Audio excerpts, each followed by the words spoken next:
Jesus told a lot of stories about God's kingdom, or about God's new world coming. Anyone know what that new world coming, God's kingdom, can you help us know what that means? Any thoughts?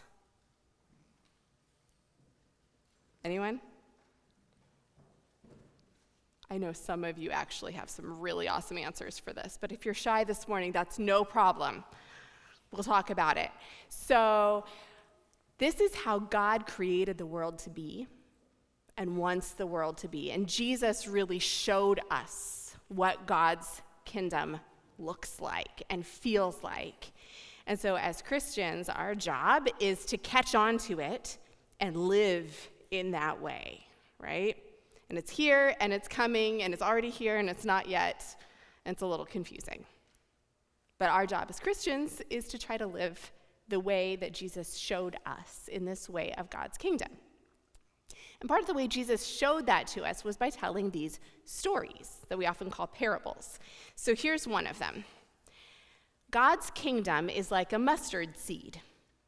When scattered on the ground, it's the smallest of all seeds on the earth. But when it's planted, it grows and becomes the largest of all vegetable plants.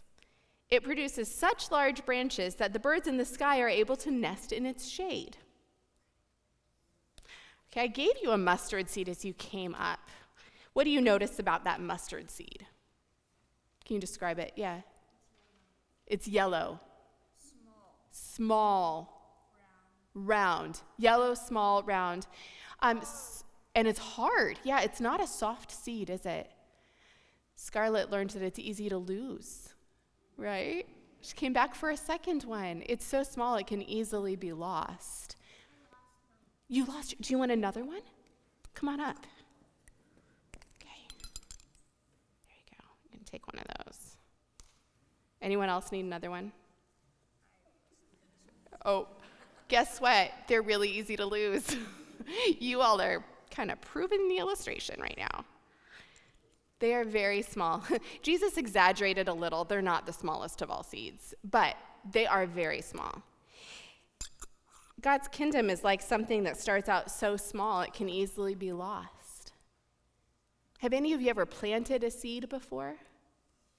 Yeah. What do you have to do when you plant a seed? Yeah? Dig a hole, water it, and then what? Give it some light. Yeah, it's got to have sunlight. Cover the hole back up. Yep, you got to, after you put it in the hole, you cover it. Do you keep digging it up to check on it? No, we got to leave that thing alone. Can you force it to grow? No. Sometimes I think God's kingdom requires patience. There are things we can do, just like we can plant a seed, but we can't make it all happen. And we certainly have to be a little bit patient. We can't keep digging it up, being like, hello, are you growing yet? Have you ever planted a mustard seed? I have. So my family planted mustard seeds at our old house. And guess what we learned? Do you think we got a mustard tree out of the deal? No, they don't grow into trees. They grow into bushes, shrubby little bushes. So Jesus exaggerated that a little bit too, probably for good reason. And a bird could probably have sort of perched on that for a little bit, but there's no way that that mustard shrub could have been a sanctuary for this bird. A bird couldn't build a nest in it. But here's the thing. That mustard, when it grows, it gets these little seeds and it kind of spits them out. And then they can get planted all by themselves in the ground around, and they grow up.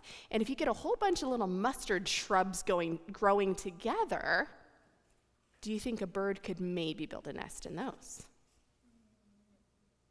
Probably could if you get enough of them. And I wonder, maybe sometimes God's kingdom is like a bunch of mustard shrubs that all grow together. And together, can be big enough and strong enough. Sometimes we need to join with other people instead of trying to go all by ourselves in the work of justice. I have some mustard here, and Vanya's going to help me. If you would like to taste a little bit of mustard on your finger, she'll give you a little squirt of it. Anyone brave enough to taste? Got one over here? Raise your hand if you'd like to taste some mustard. Thank you. You are brave. Anyone else? Have you had plain mustard before? Here's a little sample of it. We got another one. And yeah, need a napkin. Okay, Emilio's going to try too. Go ahead, give it a taste. What do you think? Does it taste good? You like it. Okay, what do you think? Yep, got some people who like strong flavors. Emilio likes it. Oh, Eliana does not like it. Anyone else? Okay. So some people like mustard, like the taste of it all by itself, and some people really do not. That's okay. You might like it in things. A lot of people like mustard when it's mixed with other stuff. But it's not just about flavor with mustard. Mustard actually has a lot of healing properties. So it can help fight infection. It's been found to reduce inflammation, which means sometimes things get swollen. It can help reduce that, make that swell a little less.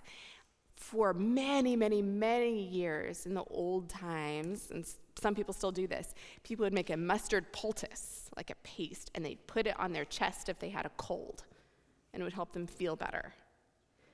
God's kingdom is meant to bring healing. It tastes good. Well, you know what I mean, yes, when I say that?